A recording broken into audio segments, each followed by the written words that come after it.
Dobro, ajde. Jeste vi večeras izašli da prošetate? Ja sam volonter Crvenog krsta već 10 godina, radim program brige o starima. Večeras i svako veče izađem da vidim kako se ponašaju stari ljudi, da li se pridržavaju ovoga što je uvedeno. Ako hoće da budu zdravi, onda moraju da se pridržavaju. Izlaze od 6 do 7, a sad će im, rekli su i da će biti i 2 puta sutra, je li tako? Za sad su svi disciplinovani, nema nekih ovako većih problema. Ima nekih pijanih tamo kod crkve, njih sam videla.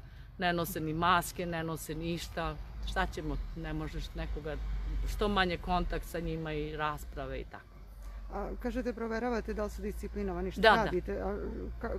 Šta radite ako nisu? Znate šta, ja prvo se kulturno javim, dobar dan, kako ste, kako vam prija šetnja, tako kažem, pa onda pitam, jel imate svi maske, rukavice, ako nema, ja iz Crvenog krsta imam rukavice, im dam, onda im kažem da prave razmak, evo ja i vi, da naprave razmak, da mora da budu malo odvojeni, da ako hoće da budu disciplinovani, ja imam 73 godina, ako hoću da živim i pridržavam se svega, morate i vi.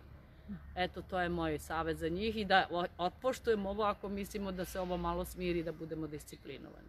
A kako komentarišete ove lupanje u šerpe i zviždanje u A znate šta, to su oni videli u Italiji, oni kad su pevali, sećate se, vjerojatno pratite sve to.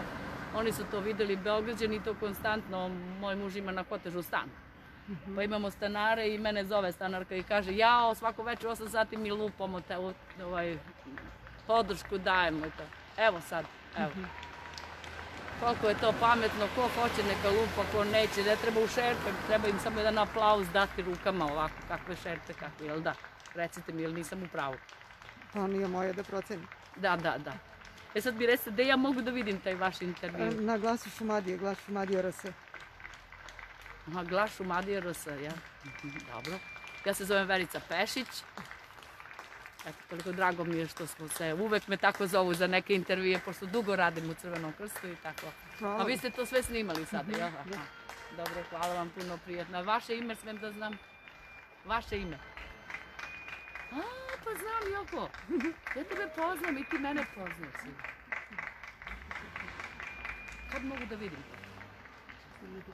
Molim? Čim stignem kući. Ćao.